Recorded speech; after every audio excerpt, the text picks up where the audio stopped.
There's a man out there somewhere who looks a little bit like the actor Idris Elba, or at least he did 20 years ago.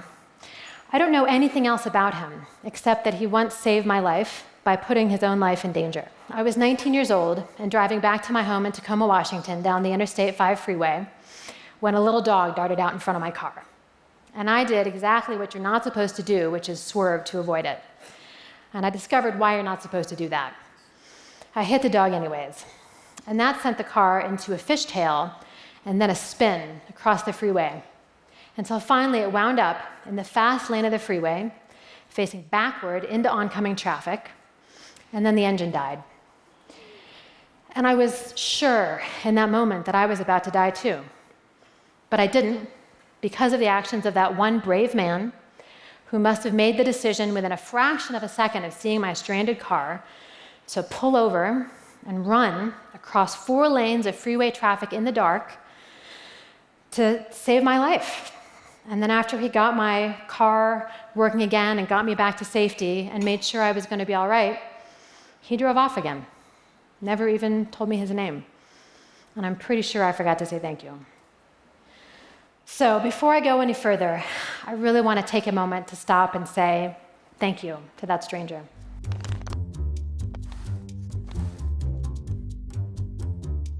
Hi, I'm Abigail Marsh. I'm a professor of psychology and neuroscience at Georgetown University.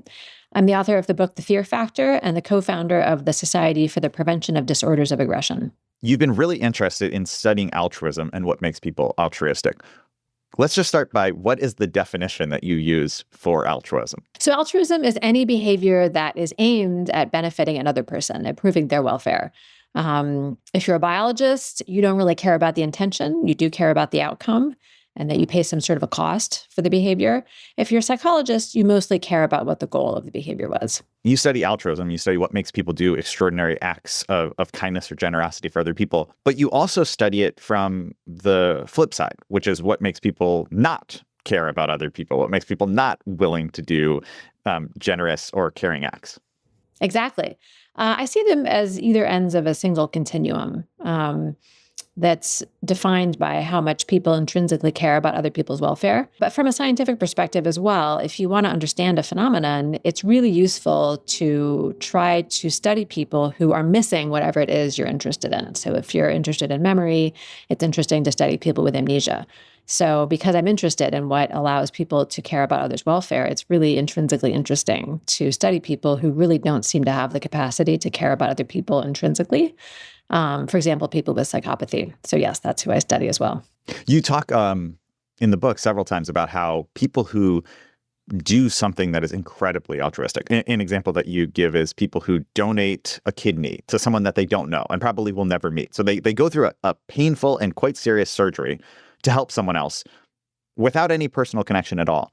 That those people often really insist that there is nothing special about them, that they are just the same as everyone else. Absolutely. I met the first altruistic kidney donors who came in to do our research, was very honored to meet them and so excited. And it was amazing how obvious it was right from the get-go that any kind of fawning or flattery was just horribly uncomfortable. It was not something that they were looking for, essentially to a person. Every single altruistic kidney donor I've ever worked with, that's true of, and other kinds of altruists as well, like heroic rescuers, they're not looking for that. And it's even further than not wanting flattery. They really insist, like, I'm just the same as you.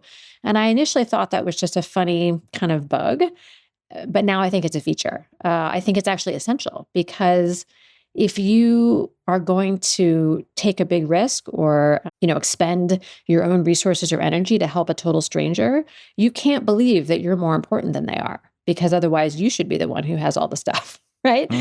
Only if you truly believe that you're not more important than anybody else does it make sense for you to give up your own stuff to help somebody else out there, no matter who it is. So I think actually humility and altruism are intrinsically related. What are some of the other key pieces to altruism? Humility is obviously one of them. Well, the most obvious one that people ask about is empathy. And there is a relationship between empathy and altruism, but it's not as simple as I used to think. People who are altruistic do not appear to be more empathic across the board. So, for example, they don't empathize any better with other people's pain, for example. We put them in the scanner and used a device that bangs on their thumbnail really hard.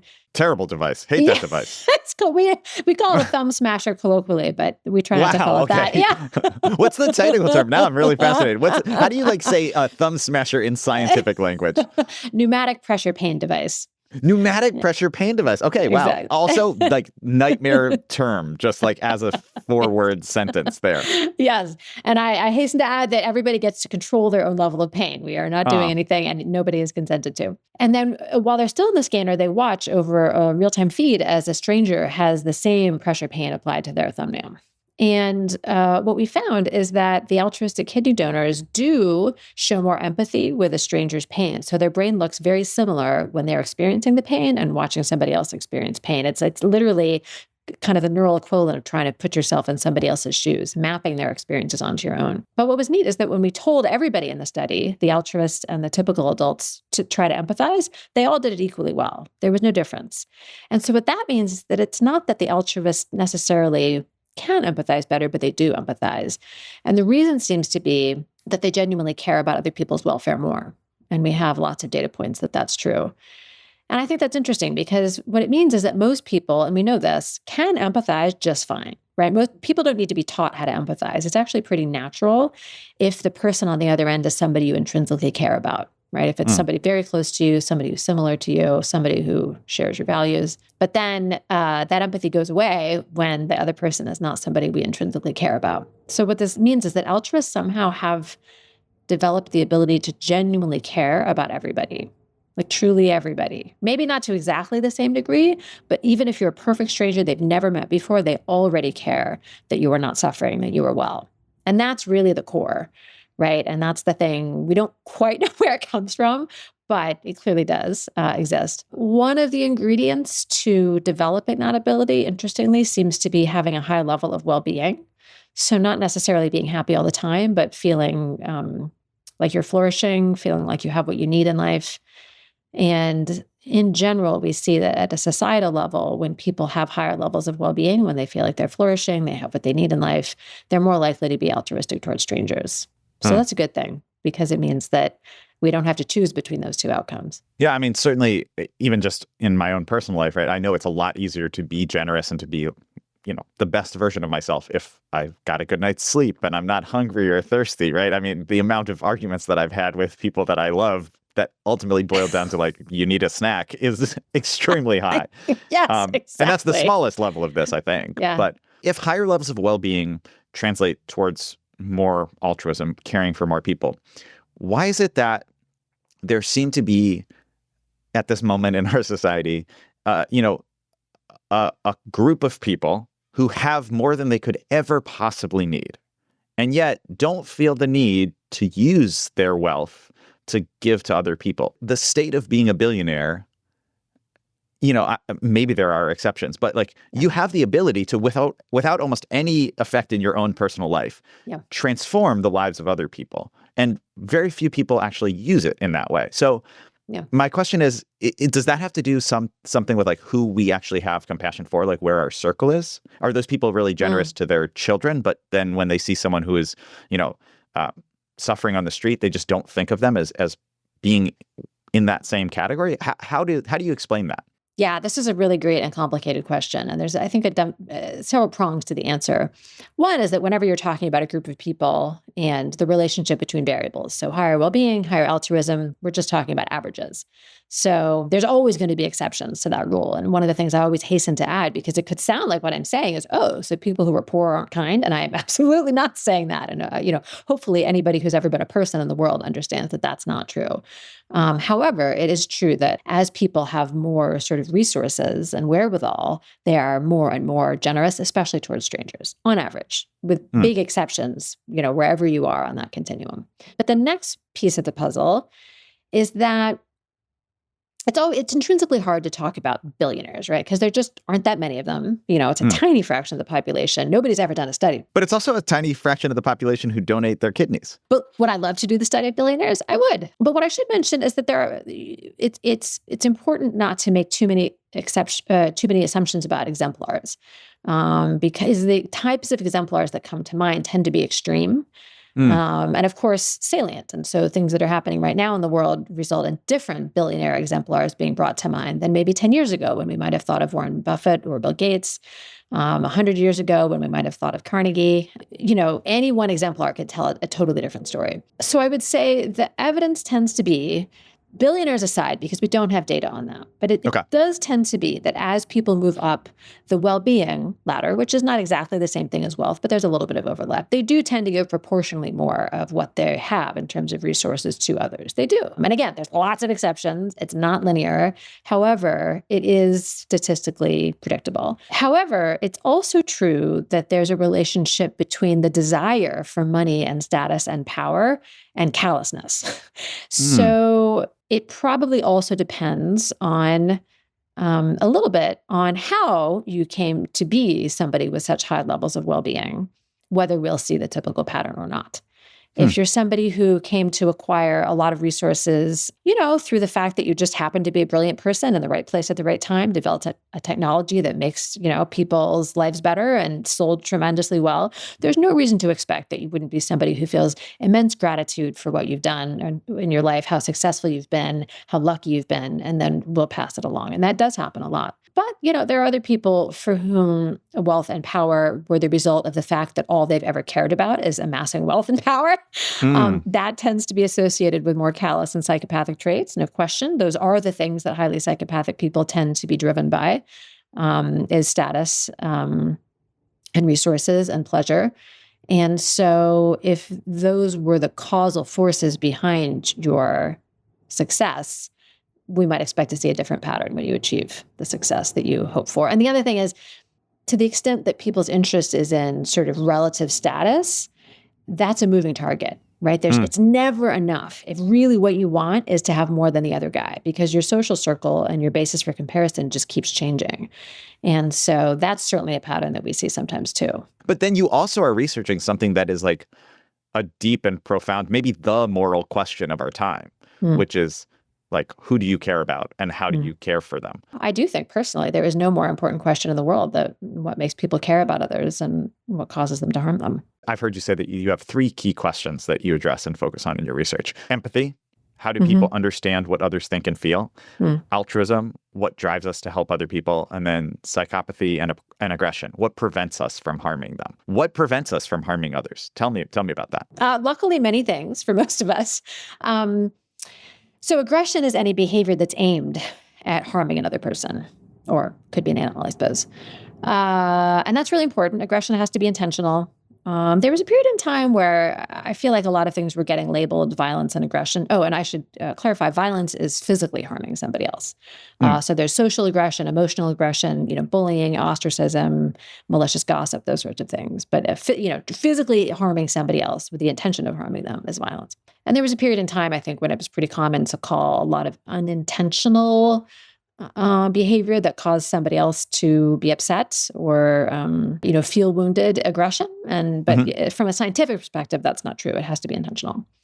And aggression is, deep in our bones, right? Just like altruism is. We see these same behavior in mice and rats and monkeys and horses and dogs. There's nothing unique to humans about aggression, and it's not completely learned. And I think anybody who's had a small child knows that small children sometimes bite and kick and scratch and pull hair, behaviors that they have not watched anybody else engage in. The reason that we aggress is complex. The sort of most, morally acceptable kinds of aggression are aggression in self-defense or in defense of somebody else.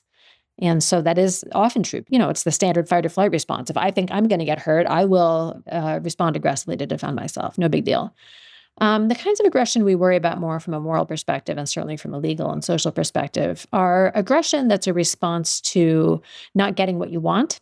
So this is relates to the frustration aggression hypothesis, which is that when your efforts to achieve a goal through other means are frustrated, aggression might be the next way you try to achieve those goals. And so there is a relationship between aggression and, situations of need or desire that aren't being met. The worst kind of aggression from a moral perspective, it's called instrumental aggression. So this is, I'm not even mad, right? Nobody's done anything to me. I just want something. I haven't necessarily even been frustrated in my attempts to get it, but I perceive that aggression will be the most effective way to get what I want, right? So I want some money, you have some, and if I have to hit you over the head with a bat or threaten to do so to get your money, I will. And that kind of, very cold, calculated, deliberate aggression is rare, luckily. And it's really only associated with one particular psychological disorder, which is psychopathy.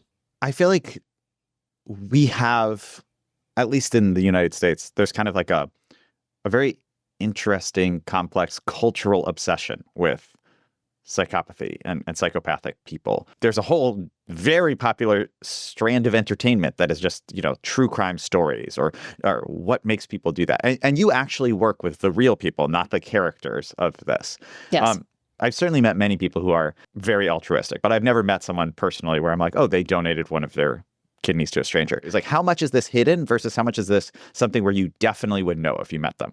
Everybody listening, you included, knows somebody with psychopathy. I promise you. 1% to 2% of the population of U.S. adults has clinical levels of psychopathy. Most of them are not in prison or a psychiatric institution and are good at masking what they're really like. So there is no question that we all know people with psychopathy.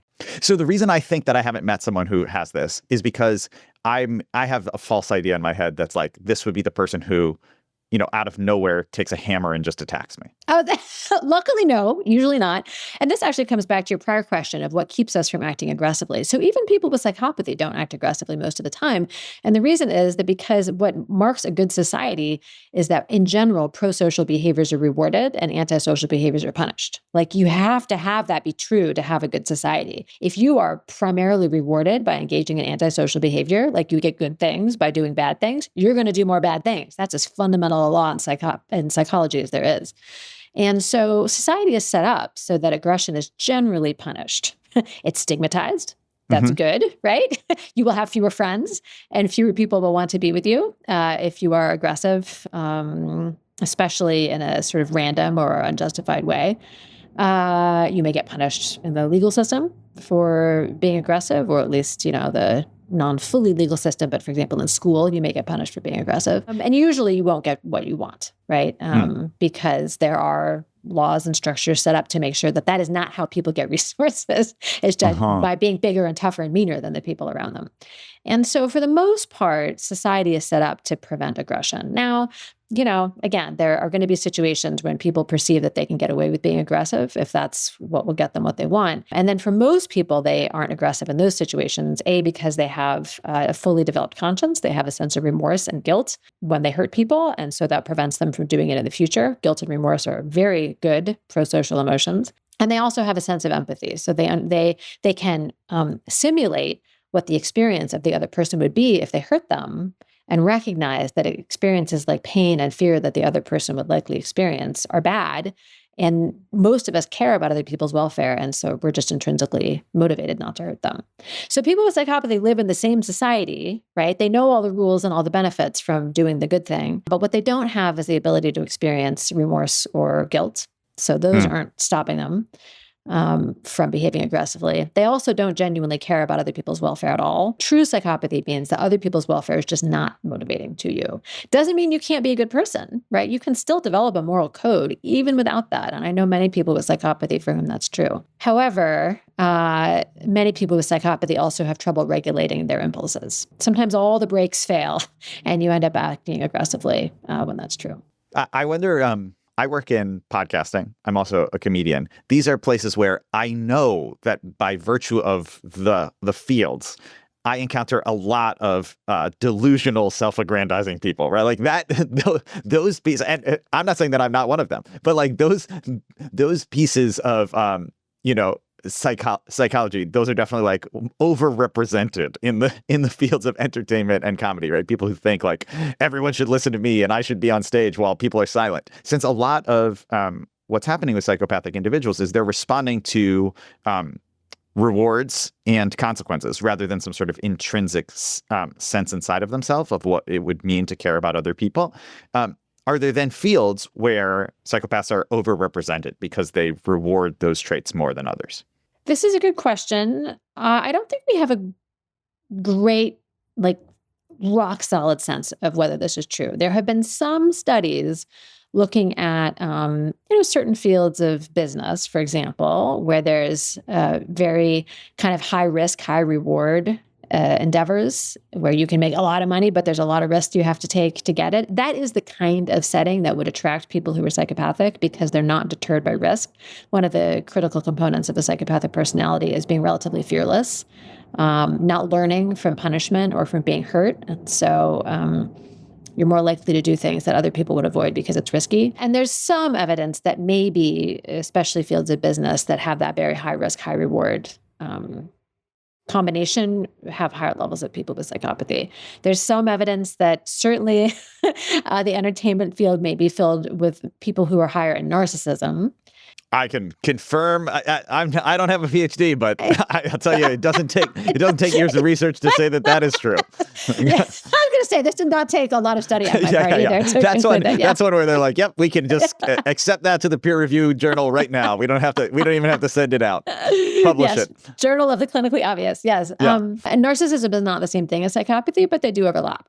And so it wouldn't be impossible to imagine that there might be higher levels of psychopathy as well. But this, again, not conflating psychopathy with violence or serial killers or anything like that. Most people with psychopathy are nothing even close to being a violent serial killer. They're just people who want what they want, and they're not terribly motivated by guilt or remorse or care about other people. I've noticed that you don't use the word psychopath. You say people with psychopathy or psychopathic individuals. Can you talk a little bit about that choice? Yeah, thanks so much for asking. As I mentioned in my introduction, I'm the co-founder of an organization called the Society for the Prevention of Disorders of Aggression. It's the only organization in the world aimed at trying to help people who have disorders of aggression like psychopathy.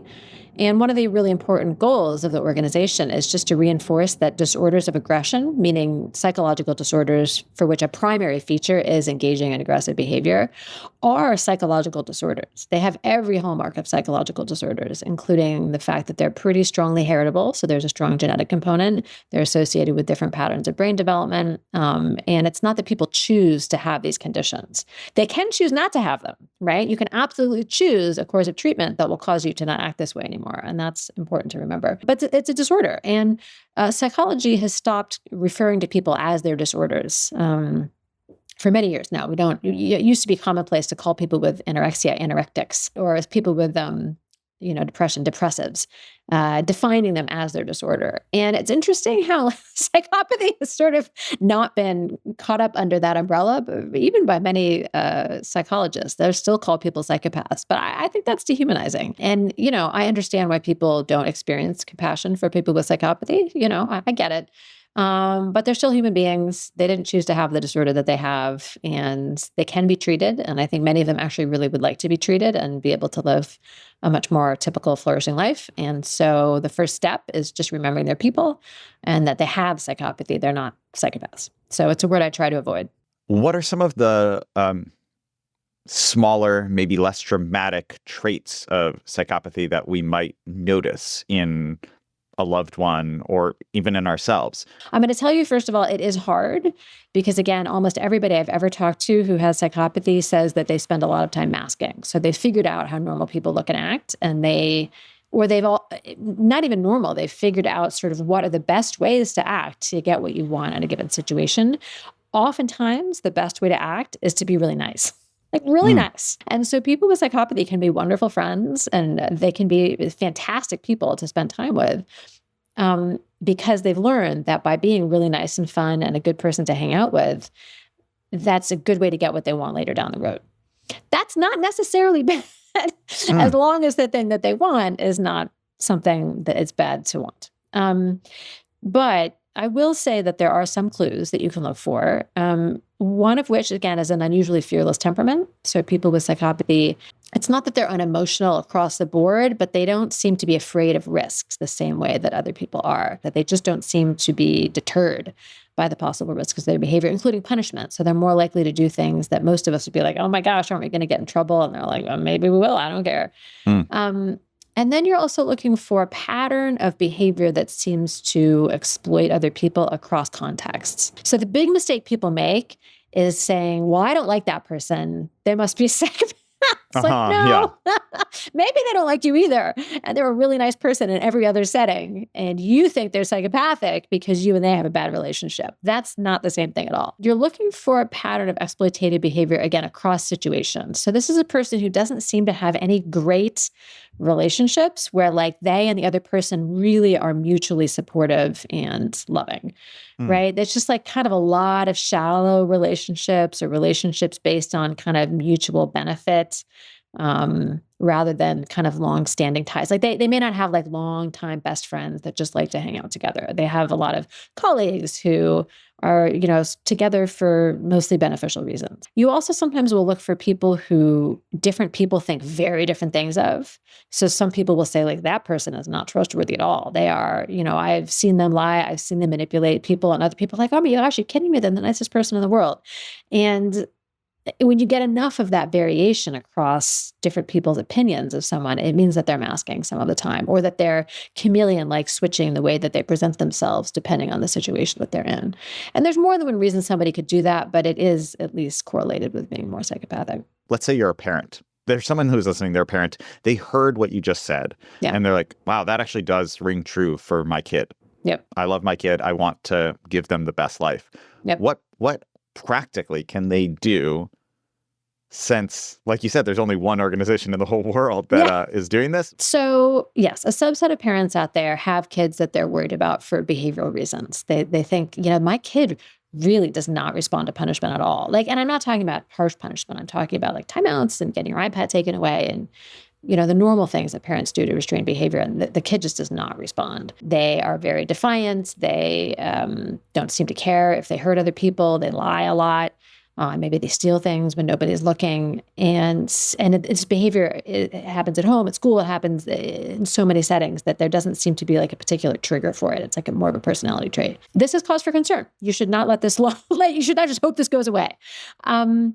It could be a sign that the child has what's called callous unemotional traits, which are sort of the child precursor to psychopathy. And the first thing you should do is set up an appointment with your kid's doctor. If the child has a social worker, that's also good. And you should ask specifically that they be assessed for the official diagnoses are oppositional defiant disorder, or ODD, conduct disorder in kids, and then callous unemotional traits. And they may be like, what? Or they may say, well, we don't believe in those diagnoses, which a lot of clinicians will say. They think they're too stigmatizing. They think that kids are just misunderstood when they act out, and really what's the problem is anxiety. This happens all the time. And the problem with that attitude is that if a kid actually has callous unemotional traits and a disruptive behavior disorder, like conduct disorder, the treatments that will help them are not the same treatments that will help kids with, anxiety or depression or these other disorders. Those are different treatment patterns. And so you really have to get the right diagnosis to get the right treatment. And there are treatments that work, but so few kids get them that they've developed the reputation of being untreatable, but they're not untreatable. It's just they're not getting treated. Because a lot of clinicians really struggle to work with these populations. They may not know the treatments that work. So you got to say, look, I want to know the real deal. Like, these are what I want you to assess for. There's standard assessments for them. They can always go to our website if they're looking for one of the standard assessments. We provide them for free. It's disordersofAggression.org. And then if the kid comes back as having troubling levels of these different traits, the best treatment by a mile is these parent-focused treatments. So these are treatments that that a therapist trains the parent to deliver to the child. Why? This is always the best kind of treatment for kids, by the way. Having a therapist work with a young child directly is not nearly as helpful as having the therapist work with the parent. And the reason is that kids aren't able to deliver their own therapy, right? Most therapy is aimed at helping the person sort of learn to regulate and develop insight and those sorts of things into their behaviors. But young kids can't do that. The best treatments are the ones where the therapist teaches the parent how to better manage the kid at home. And parents oftentimes don't want to do this. They're like, I'm busy, can't you just, I'll send you the kid, they'll come back fine. The answer is no. If you really actually want the problem to go away, you need to work with a therapist. And so really what a therapist will do, hopefully in an ideal world, is use one of the tested forms of treatment that work. One of the best ones is called PCIT, or parent-child interaction therapy. And the therapist will coach the parent on how to sort of manage the child's behavior in such a way that the child is only reinforced for doing the right behavior and never gets the reinforcement that they're looking for from the wrong behavior. It's not punishment focused, because again, if your kid is at risk for psychopathy, they're not going to respond to punishment. It's one of the problems with working with kids like this. But you can make sure that they only get the reinforcements that they care about, whatever those reinforcements are, by doing the right thing and not doing the wrong thing. And they'll also focus on being much more kind of warm and sort of loving with your child than might even seem natural. And this is a weird thing for some parents, because a lot of kids who are like this don't seem to want that level of warmth and affection. They kind of resist it. And it's partly because they're not as sensitive to it. And so you actually have to up it even more than you think you need to for it to kind of sink in. And building that really warm, positive relationship with them is so important for the rest of it to take hold. And it's really hard to do. There's no reason a parent should ever figure out how to do this on their own. It's complicated, but it really does. It's not going to work miracles, but it absolutely can help. I really admire teachers who are so good at working with these kids, because it is hard, right? You have to resist the natural tendency to be grumpy and cold with these kids because they frustrate you all the time, right? You have to amp up the affection and the warmth, but not be a pushover, right? This is the mistake some people make. They're like, oh, they need the most love. Don't be too hard on them. When they mess up, it's like, no. Like, you have to have very high standards, and there must be consequences when they misbehave. That has to be true, because otherwise they will run roughshod over you, and they will just learn like, oh, I can do whatever I want. And people will just give me more and more benefits. I've seen teachers do that too. And it just drives me bananas, because the kids are just learning how to manipulate people.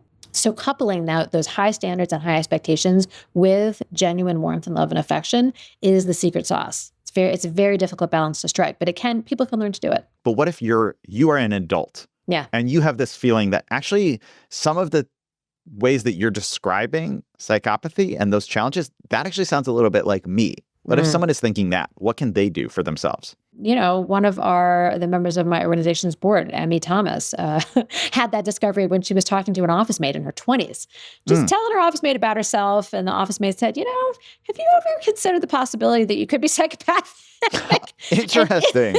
And she was like, no. And then she looked it up, and she was like, oh, yeah, actually, I think I am. So, and that was the beginning of her getting better. The insight is a huge step in the right direction. Many people with psychopathy do not have insight that they are the cause of their problems. That the reason that you keep losing your job, and that friends keep abandoning you, and people are always mad at you, and you keep ending up in trouble, is not other people's fault. Or maybe sometimes it is, but like, if it keeps happening to you, in the words of Taylor Swift, you might maybe need to think, I'm the problem, it's me. And the thing to remember is that this is a pattern of behaviors that I guess could qualify as a form of neurodivergence. I mean, there's a million different ways to be neurodivergent. This is one of them. But it is important to get better, because there's no way to live a healthy, flourishing life with these traits if you cannot learn to change your behaviors. But you can learn to change your behaviors. It's just about building different habits, both different mental habits and different behavioral habits. And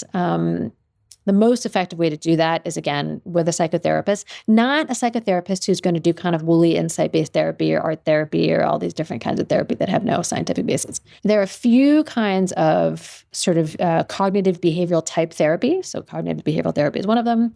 There's also some called schema therapy and transference therapy. But what they're really trying to do is help you develop different sort of frameworks for understanding yourself, your relationships with other people, and what other people are like and sort of what a good relationship with other people is. And then also helping you learn new habits, new ways of interacting with people that will lead to positive, sort of mutually adaptive relationships that will help you flourish rather than unproductive relationships that will end up in a lot of misery for everybody. And again, these are just habits of mind and habits of behavior that can be learned. I 100% believe this. I've seen it happen too many times. Let's talk a little bit about your book, The Fear Factor. Yeah. I think that many people would say that fear is a negative emotion, that they would be better off if they didn't have fear in their lives. And you make a really compelling case in this book that is actually completely wrong, that to not have fear would really be quite damaging for us as humans, especially the kinds of humans who we want to be. Yeah. So we call fear a negative emotion because it's unpleasant in the moment when we're feeling it. That's pretty obvious. But things that are unpleasant in the moment when we're feeling them are not necessarily bad. We know that this is true about lots of things, right? About exercise, for example, about a lot of kinds of hard work. And fear is just as useful and valuable as these things. And the obvious reason, obviously, is it keeps us alive. Fear is one of the oldest emotions. Every creature in the world, from like caterpillars to sea slugs, has some variation of fear to keep it from, ending up dead from an avoidable threat. But fear has more subtle benefits as well. One of which is that it gives us the ability to understand fear in other people around us. We can't empathize with emotions that we don't feel. And so the same networks in our brain that give us the ability to experience fear can help us understand it in others. And the capacity to understand and resonate with other people's fears seems to drive a lot of the most beautiful forms of altruism. So that seems to be one thing that really separates very altruistic people from others, is that they have a much stronger empathic response to other people's fear in particular, for reasons that are not 100% clear. Like, why is it fear in particular? But they really do. And that seems to motivate them to help when they see a need. And then by contrast, people who are psychopathic, because they are relatively fearless temperamentally, they don't seem to be able to resonate with other people's fear. They struggle to even recognize it. I have a good friend in the UK who was testing people who were psychopathic in a prison for their ability to recognize images of facial expressions that convey different emotions. And one prisoner she was testing, who was psychopathic, missed every single fearful facial expression. Like every one she showed him, he didn't know what it was, which is pretty bad, even for somebody who's psychopathic.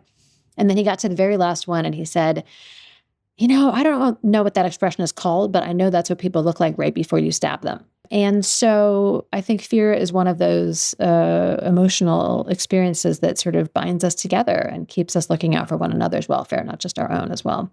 I think for a lot of people, if you hear the story about the guy who doesn't recognize fear, but has stabbed people and recognizes that face as that, and then you also think about the person who runs into a burning building so she can save a grandmother, I think a lot of people would say that the person who ran into the burning building is good and the person who stabs someone is bad. I'm curious, how do you feel, or how do you think about drawing those kinds of moral lines on people? So obviously saving somebody's life is a good thing to do, and harming an innocent person to meet your own desires is not. But people are complicated, obviously. I'm sure if any of us were defined by the worst thing that we've ever done, there are people in the world who would call us bad. And it's so important to remember that almost everybody is the protagonist in their own life story. Morality is really all about how we balance our own needs with the needs of the people around us who, we depend on and who depend on us. And so I do believe that an important part of being a better person is learning that the other people around you have value too, right?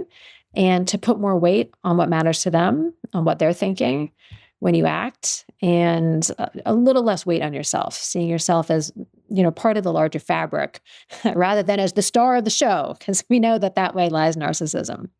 So it's not that there's such things as static good and bad people, but there are certainly people who do more good things and more bad things. And I think it's within reach for all of us to try to move toward the better end of that spectrum. So what do you now think is one of the most effective ways to boost altruism? Well, so the ways that we know, like in the world, altruism increases, the first one is impossible to do on any kind of real scale, which is increasing well-being, right? I mean, it's not just momentary happiness. It's like your sense of life satisfaction. And so that's a policy issue, right? That's up to governments. If you have better social policies that increase, well-being of your whole society, altruism will almost certainly increase as a follow-on. Amazing, right? So it's a solution, but it's not a sort of individual person level solution. The unethical way of increasing altruism in the short term is increasing stress, like acute stress. Interestingly, at least if in the context of general high levels of well-being, when people are under acute stress, they also seem to become more altruistic, interestingly. Which is the opposite of what a lot of people think. People often think like, oh, in times of disaster, people turn on each other. But no, right after the COVID pandemic, there's this organization that's been keeping track of prosocial behavior all around the world for, I don't know, almost 20 years now. And they found a big spike in altruistic behavior right after the pandemic. And we remember that, right? Where, people really were, it was so stressful and so scary at the beginning. And people were just like, I just want to do something to be helpful. People were lining up to volunteer for COVID challenge trials, to be deliberately injected with COVID to help test vaccines and treatments. The mask making and helping support the medical providers. I mean, that stuff is pretty typical, interestingly. Yeah, so that's pretty cool. But again, not a good way to induce altruism from an ethical perspective.